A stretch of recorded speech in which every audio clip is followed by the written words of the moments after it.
Que a paz de Jesus esteja em nossos corações. É um prazer estar aqui mais uma vez com vocês, falando sobre doutrina espírita, né? O nosso tema de hoje é fé sem obras é morta, né?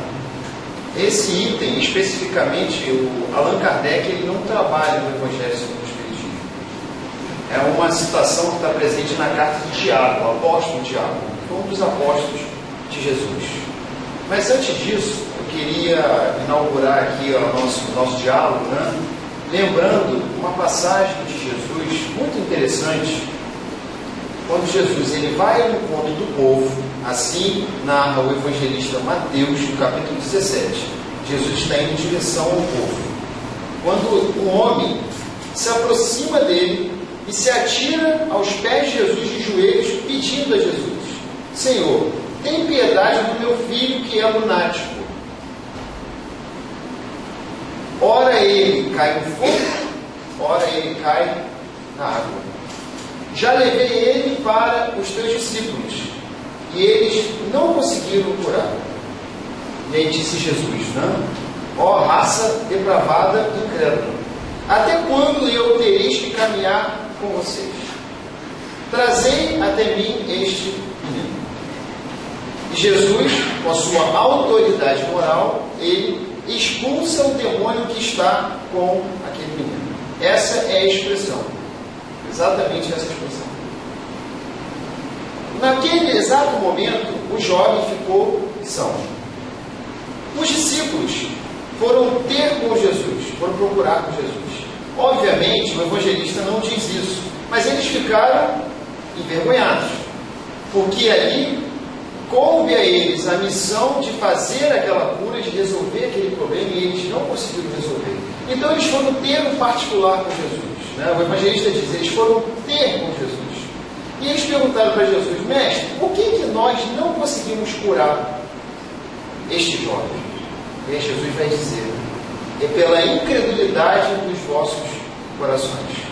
Em verdade vos digo, se toda vez, né, que tiveres a fé do tamanho de um grãozinho de mostarda. Vocês já viram um grãozinho de mostarda? Alguém já viu? E alguém já viu uma árvore de mostarda? É uma árvore, viu? Frondosa. Mas o grão da semente é muito pequeno. Esses dias eu vi lá no São Nonô.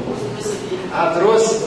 Eu vi no São Nonô esses dias, lá no Produtos Nordestinos, né? Aí eu fui ter ideia do que era. Porque o pessoal sempre diz, né, que é muito pequeno, aquela coisa toda. Realmente é um grão muito pequenininho. Muito pequeno mesmo. E aí Jesus diz: se tiveres a fé do tamanho de um grão de mostarda, direis para aquela montanha, transporte daí para lá, e ela se transportaria.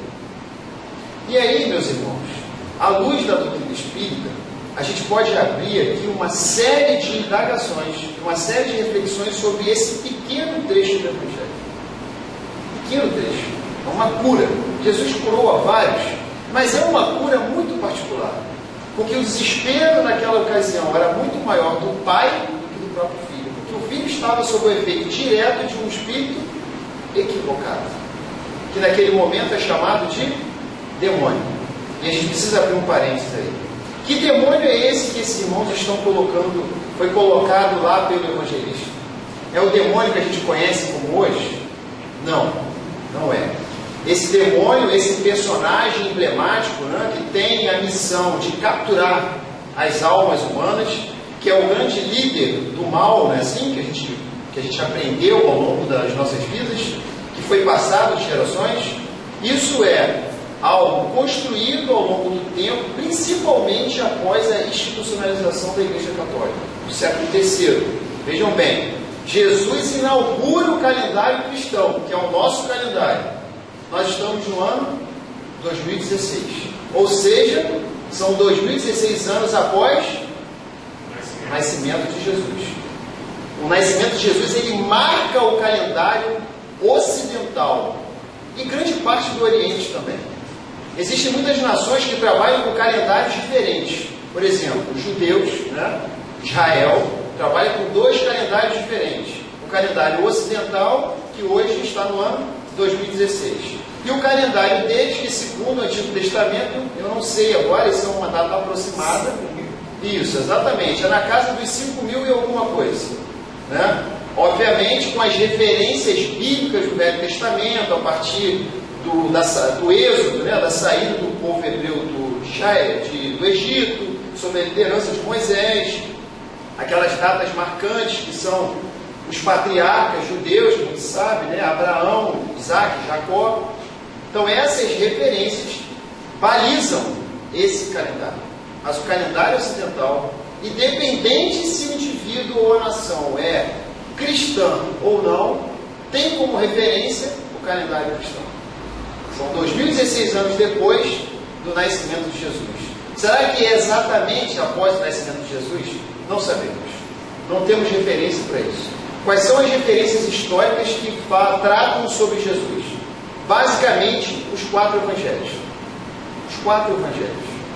E aí você tem textos próximos, né, principalmente o de Flávio José, que não foi contemporâneo a Jesus, ele fala sobre Jesus, ele testemunhou a destruição de Jerusalém no ano 70, ou seja, 37 anos depois que Jesus já tinha sido crucificado. E ele lá no livro, uma das obras dele, que é a História do Povo Hebreu, ele vai falar sobre esse carpinteiro, é assim que ele diz, né? Carpinteiro, famoso, tratando de Jesus como um personagem histórico daquela época. Inclusive é uma fonte importante. Por quê? Porque vai certificar aquilo que os cientistas hoje que pesquisam sobre a história de Jesus, que tratam do tema Jesus histórico, que hoje já não buscam mais saber se Jesus existiu ou não, porque isso já é uma preocupação científica, ainda que não tenha certidão de nascimento de Jesus, né? Eles vão dizer que é o método da múltipla confirmação. O que é isso? É quando você tem um personagem histórico que ele aparece em textos diferentes, por autores diferentes, em épocas diferentes. Exatamente isso. Você tem os evangelhos, você tem as cartas de Paulo, você tem um texto de Flávio José, mas no tempo histórico é totalmente diferente daquilo que a gente conhece na Bíblia, né? Só para a gente ter uma ideia. Os textos de Paulo, no tempo histórico, eles são anteriores aos evangelhos. Os evangelhos eles foram escritos depois das cartas de Paulo. E Paulo, a gente sabe, não foi contemporâneo a Jesus. Ele não conheceu Jesus. Paulo ele surge num contexto pós a crucificação de Jesus. Porém, as suas cartas, no tempo histórico, elas são anteriores aos evangelhos. Ou seja, é aquela questão que a gente conhece da tradição oral, né? Muito desse conhecimento, muito desses ensinamentos, das parábolas de Jesus, tudo isso foi passado através de uma tradição oral. Até que em determinado momento alguém começou a escrever e os copistas foram passando, né, para as gerações. Isso aí abre para a gente, já de início, né, uma série de questionamentos, né, sobre os próprios textos que falam sobre Jesus. E a gente vai perceber que o rosto de Jesus ele foi pintado conforme os interesses das épocas, né? Principalmente os interesses da igreja tradicional, a igreja romana, né? A igreja católica, que nós conhecemos. Então, muitas das informações, muitas das questões relacionadas a Jesus, nós não conhecemos. Pode ser que um dia a gente venha conhecer? Sim.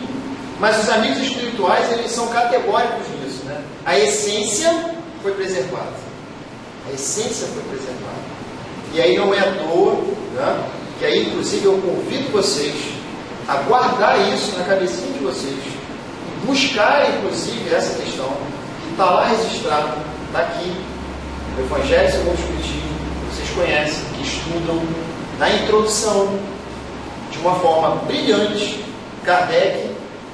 Allan Kardec, ele vai esboçar por que determinados ensinamentos específicos do Evangelho do Cristo, 2 evangelhos, foram escolhidos por ele para que ele pudesse compor o Evangelho segundo o Espiritismo.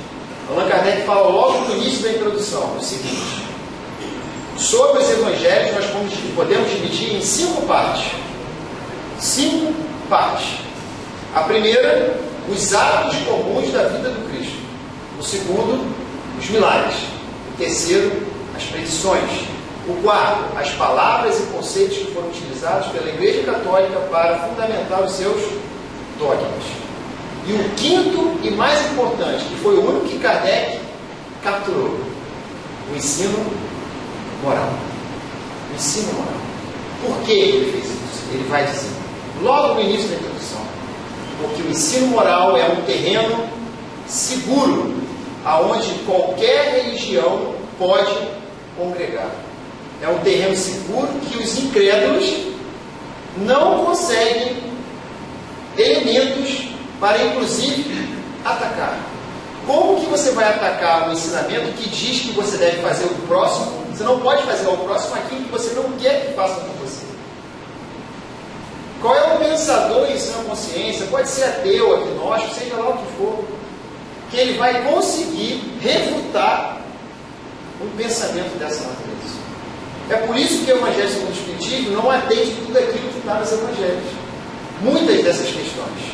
E por que eu estou falando isso? Porque nessa própria carta de Tiago, que traz esse ensinamento, ele foi objeto de controvérsia entre os discípulos. Quando Tiago diz que a fé sem obras é morta, ele está, de alguma forma, respondendo uma determinada demanda que tinha na época daqueles que seguiam o apóstolo Paulo. Porque o apóstolo Paulo, ele traz inúmeras contribuições para o cristianismo. Você sabe disso. O movimento cristão, pós-crucificação de Jesus, ele só chegou aonde ele pôde graças ao trabalho e o esforço de Paulo de Tarso. Paulo de Tarso, para quem não conhece, né, é um judeu que, inclusive, comemora-se, né, os cristãos acreditam, no dia 25 de janeiro, que um judeu chamado Saul, né, que a gente popularmente acabou sendo conhecido como Saulo, que era um profundo conhecedor da lei, né, um doutor da lei, mas que era um soldado. Saulo era um militar, e que ele estava ali numa missão exclusiva de capturar as principais lideranças do movimento cristão no seu início. O cristianismo primitivo, como a gente costuma dizer. E ele, em determinado momento, se deslocando de Jerusalém até uma cidade de Damasco, a cidade de Damasco hoje é Síria, né?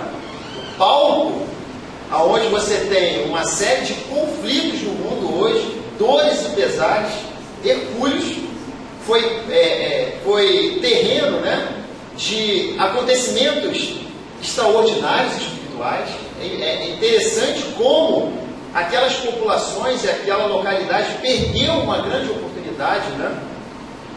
Perdeu uma grande oportunidade. A árvore do Evangelho nasce naquelas localidades. E aí, como diz, né, o Berto de Campos, no livro Brasil, Coração do Mundo, Pátria do Evangelho, vai dizer que a árvore do Evangelho foi transportada do Oriente Médio para o Brasil. Olha a nossa missão, né? É muito grande. A árvore do Evangelho foi transportada para cá, mas que ela possa ser vivenciada, porque ainda não é, depende, como disse Ivan Lins na sua música, de nós. Não é assim a música do Ivan Lins? Depende de nós? Depende de nós fazer com que aqui possa ser a pátria do Evangelho. Isso é um projeto divino da espiritualidade para o Brasil, que ainda não somos. Basta a gente olhar os números estratosféricos relacionados ao Brasil nas questões sociais, né? No Brasil, segundo a estimativa, comete mais de 1 milhão de abortos por ano. No Brasil, você tem o maior número de assassinatos por armas de fogo do mundo. Ou seja, morrem mais pessoas vitimadas por armas de fogo no Brasil do que no Oriente Médio, onde está tendo guerra agora. Então, um país que vivencia ações dessa natureza ainda está um pouco longe de ser a pátria do Evangelho. Mas esse é o projeto para nós. Porque se isso não acontecer aqui, como não aconteceu lá no Oriente Médio, na Síria, que nós citamos, naquela região, a árvore do Evangelho pode ser também transportada do Brasil para outra localidade. Porque o nosso mundo, o planeta, ele precisa evoluir. Ele precisa ter um salto de qualidade. E quando nós não aproveitamos essa oportunidade, quando a gente não aplica a nossa fé em torno de obras, obrando com o Senhor, como convida Jesus a todo tempo, o que acontece conosco, nós ficamos e esse roldão do progresso espiritual, não é progresso científico, ele vai seguindo. E aí acontece com a gente igual aconteceu com os exilados na capela.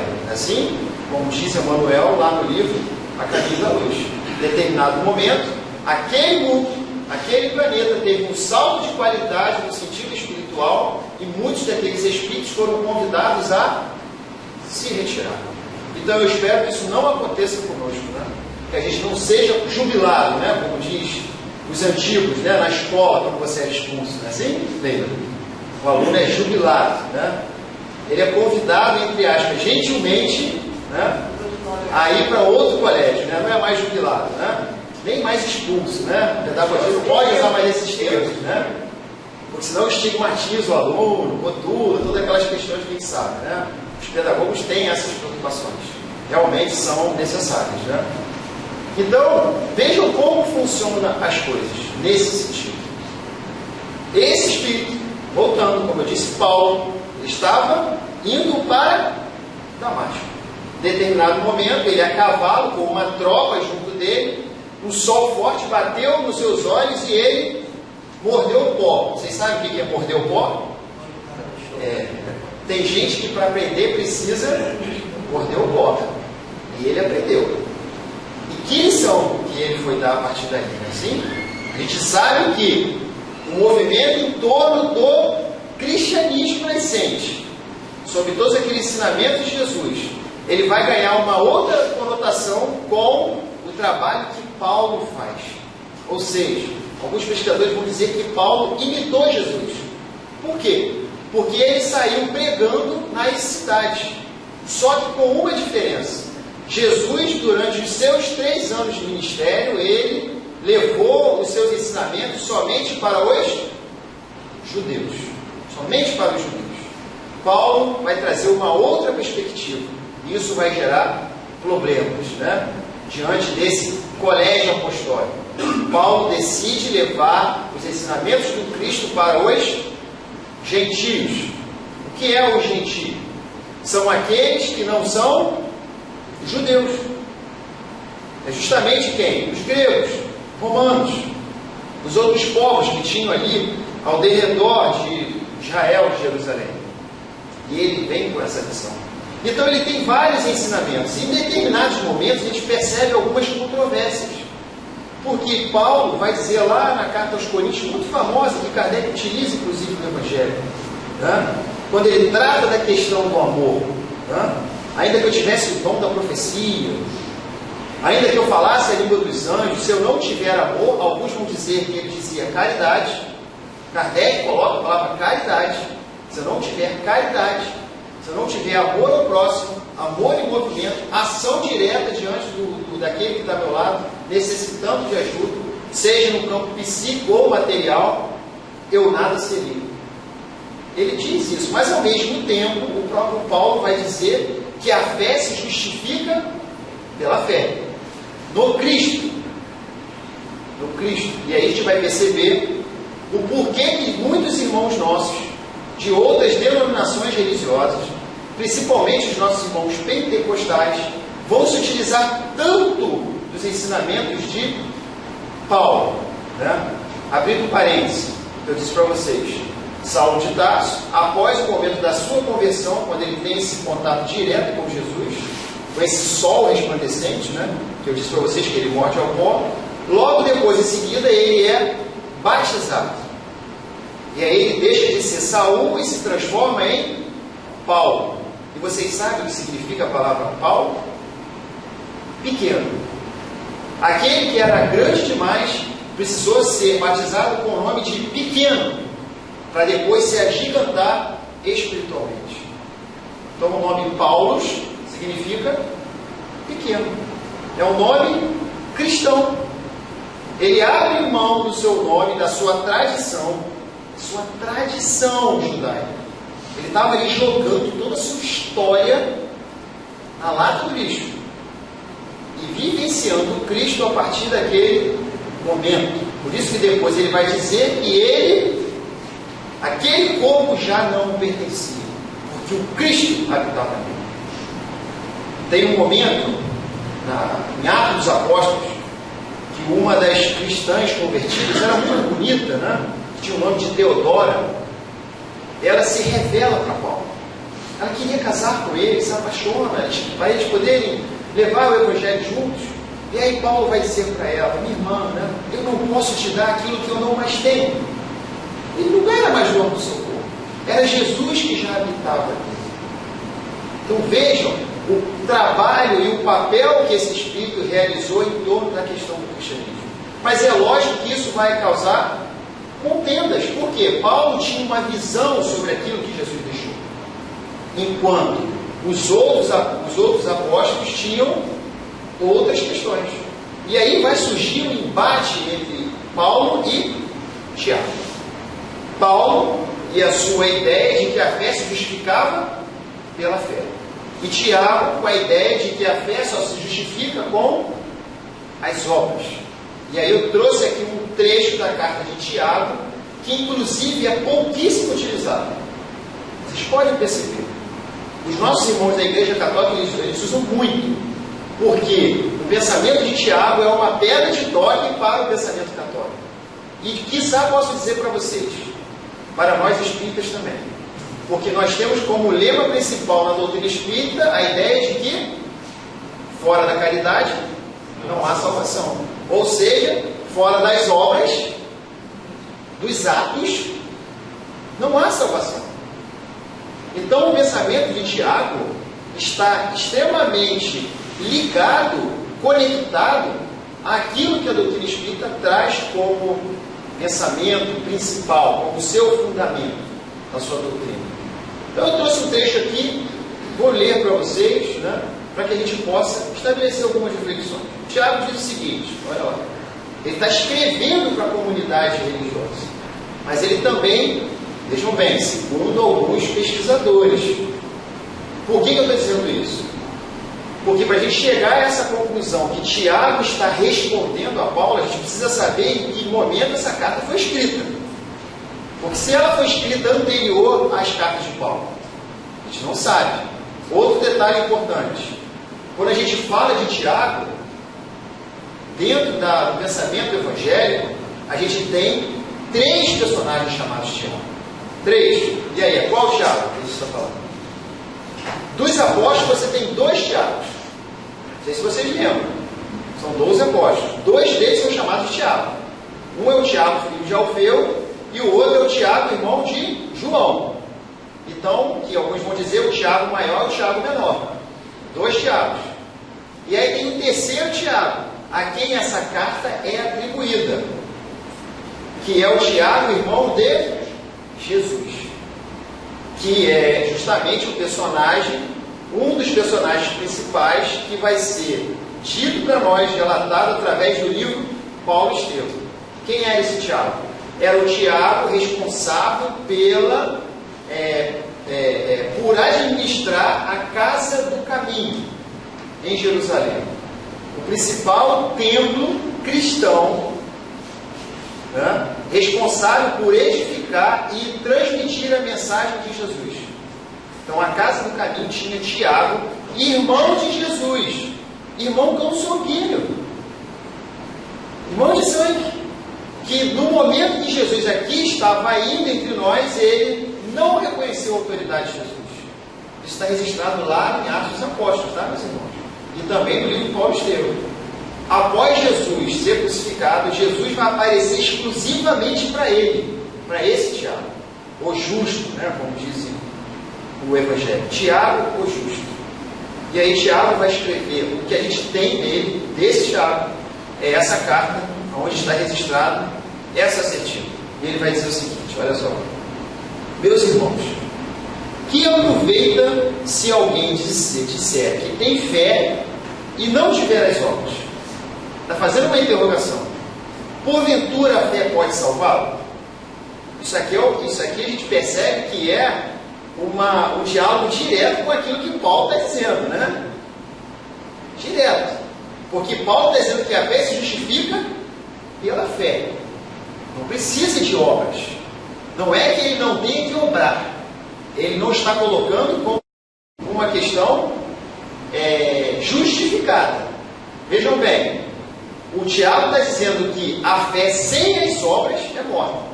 O Paulo não está dizendo que a gente não tenha que obrar, porque todo o tempo ele vai cobrar isso da gente. Não é à toa que quando ele fala, como eu disse já no início, lá na carta aos Coríntios, quando ele está falando sobre a questão do amor, que ainda que eu tenha o dom da profecia, ainda que eu fale língua dos anjos, se eu não tiver amor, se eu não tiver caridade, eu nada seria. E no final desse texto belíssimo ele vai dizer que ainda que sobrem a fé e a esperança, a caridade é a maior destas.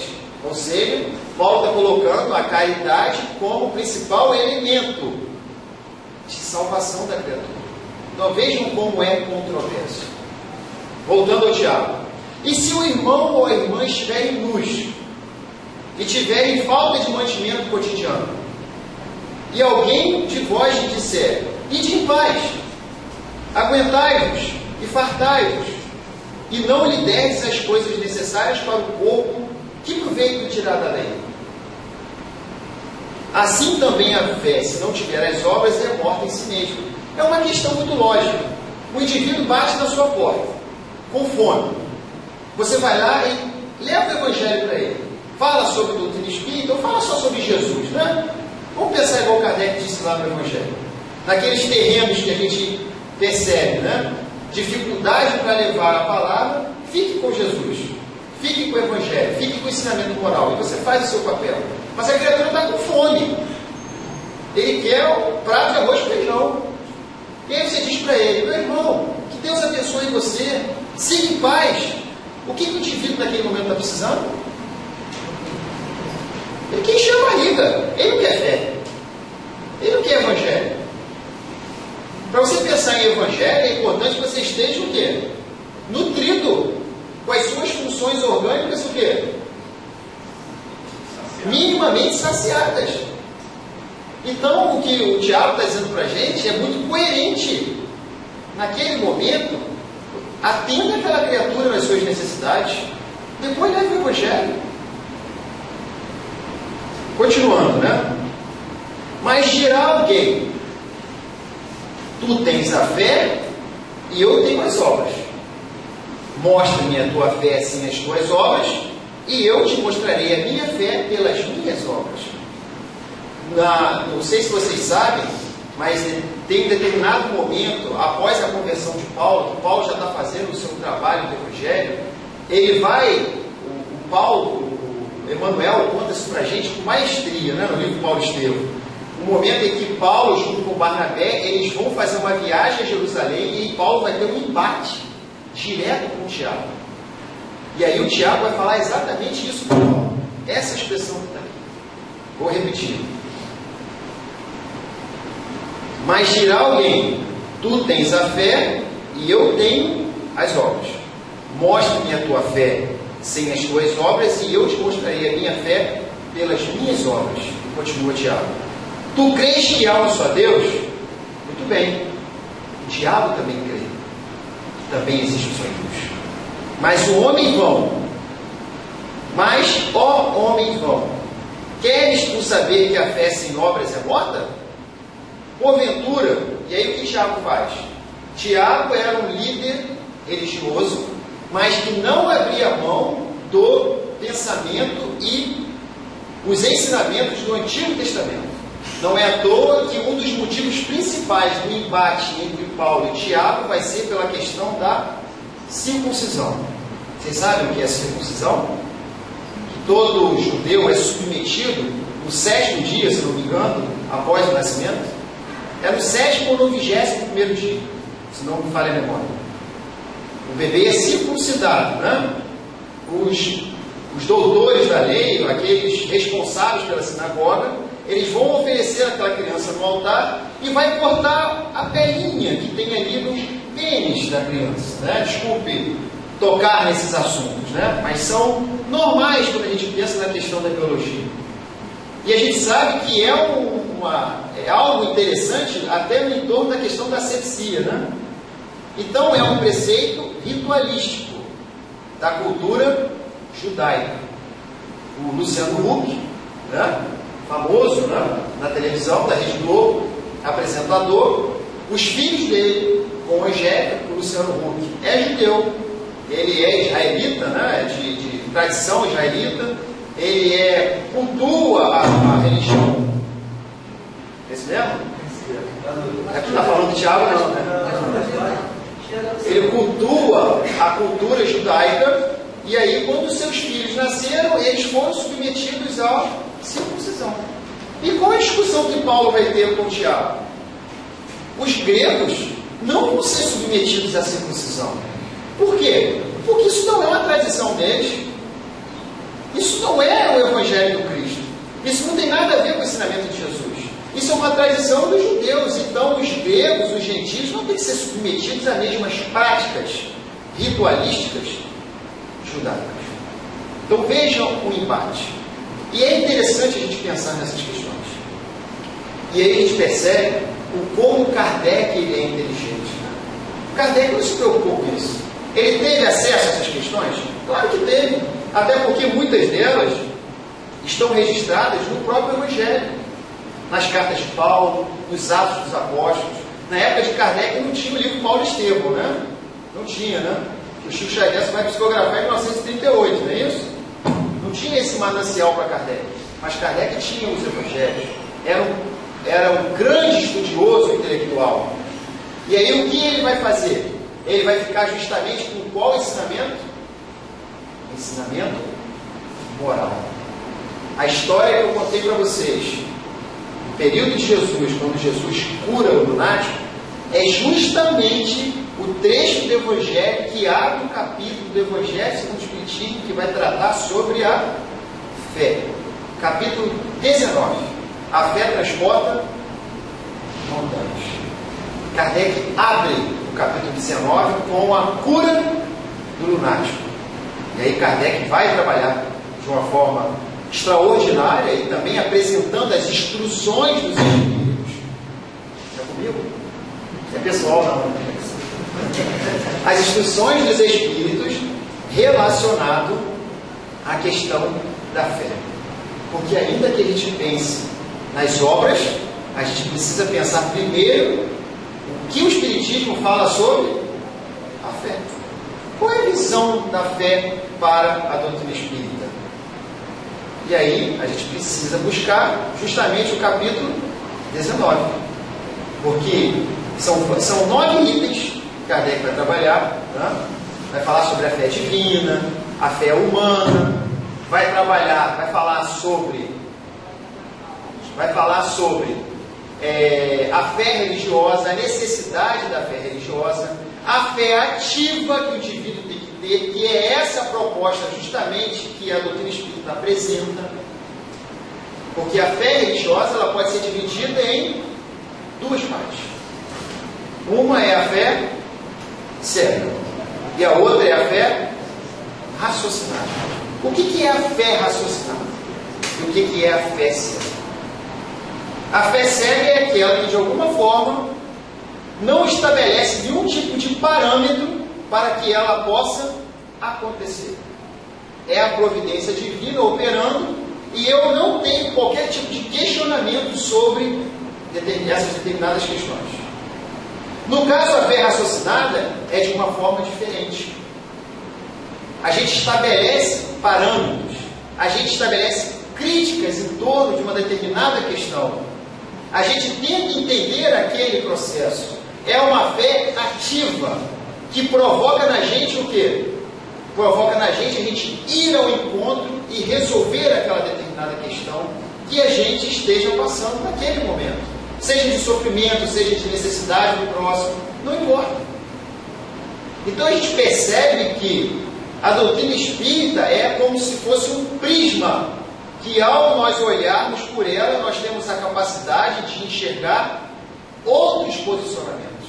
Não é que a doutrina espírita esteja num patamar superior a outras religiões, a outros segmentos. De maneira nenhuma. Né? Todos os caminhos levam a Deus, desde que operem no bem. Porque a gente não pode imaginar que todas as religiões, de alguma forma, né, caminho para Deus, porque algumas a gente sabe que tem equívocos, que infelizmente retardam o caminho da criatura para que ela possa alcançar a sua espiritualidade. Então a doutrina espírita, ela oferece para a gente esses instrumentos. Quando a gente lembra dessa cura, que foi relatada no início, sobre o garoto que estava sob o efeito, sobre a influência de espírito ou espíritos maléficos, a gente percebe que quando ele foi levado para os apóstolos, o que aconteceu? Eles tentaram obrar, eles tentaram resolver, e não conseguiram. Por que não conseguiram? Porque faltava para eles o quê? Autoridade moral. Faltava a fé ativa. Essa que a doutrina espírita convoca a gente, que Jesus demonstrou para a gente ao longo dos seus ensinamentos. São vários. Eu fico imaginando esse momento desse jovem daquela forma, né? No filme de Jesus é muito interessante, né? Porque aparece ele babando, correndo para tudo quanto é lado, porque no filme é uma adaptação e tem, às vezes, possibilita a gente ter uma visão mais ampla daquele acontecimento, né? Eu imagino Jesus se aproximando daquela criatura e aqueles espíritos que estavam influenciando aquele jovem já automaticamente saindo. Por quê? Porque Jesus era uma usina de energia em movimento. Uma usina de energia. Então ele, ao se aproximar desse jovem que estava naquela situação, automaticamente, diz o evangelista, ele ficou são. Agora vejam o questionamento dos apóstolos. Senhor, por que nós não conseguimos expulsar esse demônio? Ele não diz o demônio. Ou seja, existiam outros, vários.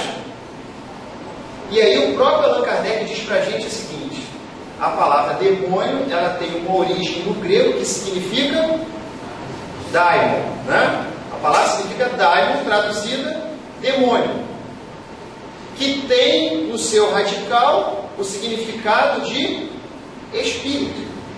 A palavra demônio significa espírito, e não necessariamente é um espírito bom ou equivocado, mau. Ao pegar a biografia de Sócrates, principalmente, Sócrates não escreveu. Quem escreveu foi Platão, Xenofonte, aqueles três principais, Aristófanes, que foi um soldado. Esses são os três personagens que escreveram sobre Sócrates. Principalmente Platão. No livro República, a gente tem vários diálogos sobre Sócrates. E Sócrates, assim como Jesus, nada escreveu, né? E Sócrates, ele relatava, e Platão registra isso, que ele tinha um daimon, que ele conversava constantemente com ele, se aconselhando. Obviamente era um espírito, um anjo guardião, um espírito amigo, o seu instrutor espiritual que estava ali junto com ele, lhe ajudando no trabalho que ele estava fazendo. Uma das críticas, um dos elementos que serviu para que Sócrates fosse julgado, fosse levado à frente dos mais de 300 juízes atenienses, foi justamente esse. Um era que ele conversava com o daimon, com esse espírito, que a gente não sabe se é bom ou ruim. No caso de Sócrates, com certeza, era bom, né? Basta a gente ver pelos seus ensinamentos, por tudo aquilo que ele deixou para a gente. A grande contribuição. Não é à toa que Kardec utiliza, coloca ele no início do Evangelho como precursor do cristianismo e do espiritismo. Tanto Sócrates como Platão. Então, um dos elementos foi esse. O outro foi de ele desvirtuar a juventude ateniense. E o terceiro foi de ele refutar os deuses. Sócrates é julgado.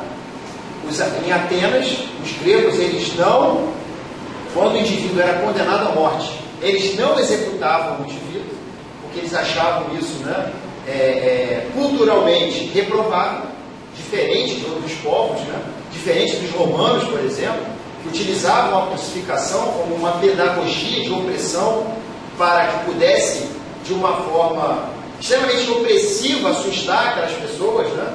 Não é à toa que eles eram crucificados aonde? No alto. No alto. No Monte Caveira, Gólgota, onde Jesus foi crucificado, com mais 2 meliantes, eles foram crucificados nesse monte que é no alto. Ou seja, quando você entra em Jerusalém, você já vê aquela situação. Para que o indivíduo, quando estivesse fazendo alguma coisa errada, ele olhasse para lá e visse, né? Olha para onde eu vou, né? Olha o que vai acontecer comigo. E detalhe, as pessoas apodreciam na cruz.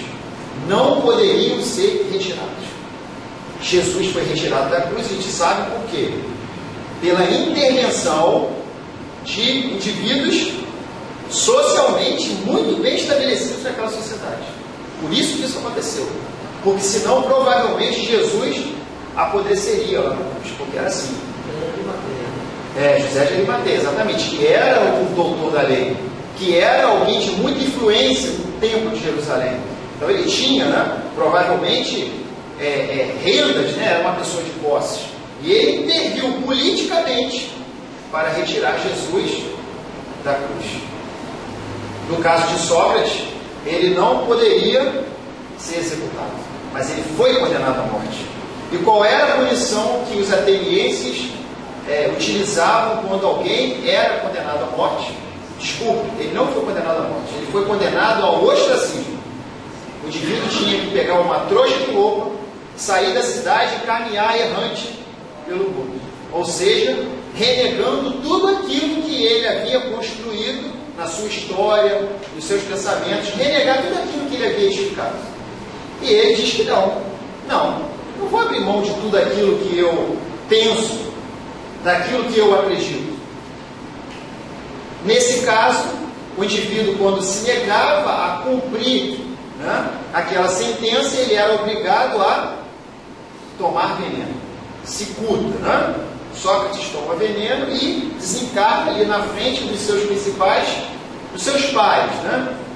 De Platão, da sua esposa, daqueles que profundamente o amaram na terra. Então, esses exemplos demonstram para a gente que o indivíduo não pode abrir mão daquilo que ele acredita, daquilo que ele defende. Nós temos o nosso posicionamento espírita, nós temos as nossas crenças, nós temos aqueles elementos que fundamentam a nossa fé. Então, que a gente possa colocar ela em prática, assim como convida o nosso amigo Tiago.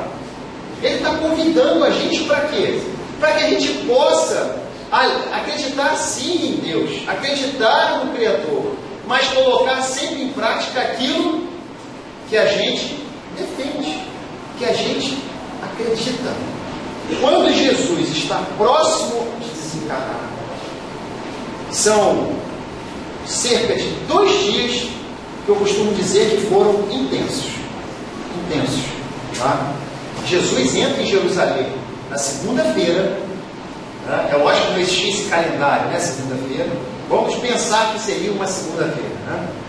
Ele entrou na segunda-feira. Na quinta-feira, 3 dias depois, Jesus vai se reunir no Monte dos Tabernáculos com os apóstolos. É aquele momento especial aonde Jesus vai se reunir com eles para que pudesse ali realizar a sua última refeição. Vejam que no Evangelho, isso é um dado muito interessante que eu já tenho reparado já há algum tempo, né? Jesus, em vários momentos daquilo que Ele oferece para a gente, Ele está em volta de uma mesa, Ele está comendo, né? Ele está se alimentando, essa ideia de comensalidade, né? Porque quando a gente está em volta de uma mesa se alimentando, isso facilita muito o entendimento das criaturas, né? A gente fica feliz, a gente fica alegre. É um momento que a gente partilha ali com aquelas pessoas que estão com a gente. E na última ceia, Jesus vai partilhar com aqueles irmãos, aqueles que caminharam com Ele durante 3 anos, porque Ele já estava saindo de cena. Ele já estava anunciando para aquelas pessoas: eu estou saindo de cena. Agora a bola eu estou passando para vocês. São vocês que vão ter que tocar daqui em diante. Porque Jesus é aquele exemplo de líder que ele, como líder, ele forma novos líderes.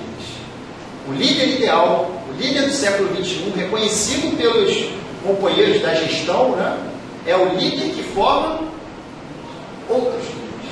Porque o líder que forma seguidores, quando o líder morre, toda a estrutura desaba. As famílias que a gente tem, que a gente conhece, né, que tem aquele pai, aquela liderança, onde concentrou e centralizou tudo com ele, quando ele morre, a família se desestrutura. E aí Jesus vai partilhar o pão com aquelas criaturas e o vinho, né? Esse é meu corpo e esse é meu sangue. É lógico que a gente não precisa se atentar à simbologia dessas questões, né? Infelizmente, né, muitos irmãos cristãos vão se atentar muito à simbologia e não vão se preocupar com a mensagem que Jesus está apresentando naquele momento. Uma mensagem extremamente edificante, convidando aqueles 12 homens para a missão que eles tinham, ratificando tudo aquilo que ele havia ensinado para eles. E aí as obras psicográficas nos ajudam muito nesse sentido. Porque o Evangelho, em determinados momentos, ele não traz para a gente todas as questões que envolvem esses momentos muito peculiares do Evangelho. Humberto de Campos, no livro Boa Nova, num texto que se chama A Última Ceia, ele vai contar para a gente por que Jesus convidou aqueles homens a partilhar do pão e ratificou todos aqueles ensinamentos ali. Humberto de Campos vai dizer para a gente que antes de eles sentarem à mesa, Jesus percebeu, Jesus já estava anunciando o que sairia de cena, já estava preparando eles, né, que já estava próximo à sua passagem para o plano espiritual. Ele vai perceber que os discípulos estavam brigando, né? Brigando, discutindo. Sabe para quê? Para saber quem seria o maior depois de Jesus. Quem queria ser o líder do colégio apostólico. E aí, por isso que Jesus vai pegar, vai convidar aqueles homens que sentassem na mesa, vai pegar uma bacia com água, vai tirar a sua própria túnica e vai se prostrar de joelho nos pés daqueles homens e vai começar a lavar os pés de cada uma daquelas criaturas. Eu fico imaginando o estado desses pés, né? Já pensou, na época de Jesus, poucas pessoas andavam de sandália, tá? Sandália era um luxo, né? Poucos tinham. Quando o indivíduo tinha uma sandália, era uma única sandália. Não tinha nota 10 na época de Jesus, né? Que vende as sandálias baratinhas, né? De 20, 30 reais, que ajuda muito, inclusive, as pessoas que não têm recursos, né? A gente sabe disso. Não tinha. Ou seja, eu imagino Jesus lavando os pés carcomidos daqueles homens extremamente sujos e beijando, porque ele não só lava, ele beija. E aí ele vai passando um a um. Quando ele chega na frente de Pedro, o que Pedro diz para ele? Jamais deixarei que tu lavar os meus pés. O que Jesus vai responder para ele? Isso é muito profundo, viu? Eu queria que vocês guardassem isso no coração de vocês. Se eu não lavar os teus pés, tu não terás parte comigo. E eu pergunto a vocês, vocês querem ter parte com Jesus? É uma pergunta, né? É algo que a gente tem que refletir. O que Pedro vai responder para ele? Pedro é um personagem que apresenta nuances muito interessantes, né? E muitas vezes muito próximo da nossa realidade. Ele vai dizer o seguinte: não somente os pés, mas também o corpo e a minha cabeça. Ou seja, Jesus, banha meu corpo inteiro, né? Porque com certeza ele queria ter parte contigo. Jesus volta para a cabeceira e diz para eles o seguinte: vocês têm noção do que eu acabei de fazer? Eles não tinham. Não tinham noção, como nós não temos. Eles não tinham noção daquilo que Jesus estava fazendo naquele momento. Demonstrando a mais profunda condição de humildade para aqueles homens. Mostrando para eles. E ele diz, Jesus, porque de poucas vezes no Evangelho Jesus vai se reconhecer como mestre. Podem reparar, eu sou o mestre. Jesus nunca fala isso. Mas nesse momento ele vai dizer: vocês me chamam de mestre, e realmente eu sou. E aí ele vai dizer, né? O enviado não é maior do que aquele que o enviou. Ou seja, se colocando em pé de igualdade com aquelas criaturas. E diz para eles, para que vocês possam ser felizes, vocês precisam fazer o que eu acabei de fazer. E nós estamos prontos para fazer isso. Vocês entendem por que a gente tem que ficar sempre falando do Evangelho? Para que isso possa eternizar na gente. Para que isso possa ser introjetado, a gente precisa ficar falando muito. E eu digo para vocês que eu não consigo fazer isso não, viu? Estou longe disso. Porque aqui o primeiro a escutar sou eu. Eu tenho sérias dificuldades em exercitar isso que Jesus está colocando para a gente. Mas a gente vai falando, né, irmãos? Que como diz o Manuel, né, tem uma historinha muito, aqui no parente, né? Que é contado em um dos casos de Chico Xavier, se não me engano, que um companheiro procurou Chico Xavier dizendo o seguinte: Chico, tem um companheiro que faz palestra aqui no centro, que ele não é isso que ele diz não, viu? Ele não faz aquilo que ele fala, ele comete algumas bobagens, ele é um companheiro ainda vacilante na sua fé. E aí Chico, vocês sabiam o que dizer para ele, né? Que Chico, quando ele estava numa sinuca de bico, o que ele fazia? Manuel. Ele correu para Manuel, né? Ele perguntou para ele, contou para ele o Manuel. O Manuel disse para ele: Chico, não se preocupe não, ele já está falando do Evangelho. Daqui a pouco ele vai estar vivenciando o Evangelho. Então é assim que acontece com a gente. Isso tem que servir para a gente como estímulo. Logo depois que Jesus encerra a última ceia, que aconteceu no Monte dos Tabernáculos, é um local de profunda visitação de Jerusalém. Ele é roteiro de visitação. Eu sonho um dia, né, Walt, em ir lá. É um dos locais que eu tenho muita vontade de ir. O Severino Celestino, que é um grande pesquisador, né, das Escrituras, principalmente do Antigo Testamento, ele vai dizer para a gente, ele falou aqui em Rio Bonito, né, no ano passado, quando ele esteve aqui, no Grupo Espírita João Batista. Ele disse que quando você entra no Monte dos Tabernáculos, onde aconteceu a última ceia, você não sai mais o mesmo. Tal é a saturação de energias, de fluidos naquele local. Olha há quanto tempo isso aconteceu.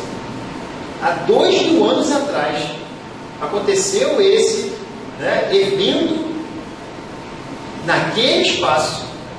E ele vai dizer que ali ainda ocorre a concentração de energias. Que você, quando você entra ali, você não sai a mesma pessoa. Ou seja, você sente a ambiência espiritual naquele espaço. Assim como acontece com a gente quando a gente chega na casa espírita. Quando a gente chega na casa espírita, os amigos espirituais já prepararam todo o ambiente para a gente. Muito antes de a gente acordar. Eles foram preparando para nos receber. O passe começa no salão. Já começa a ser preparado.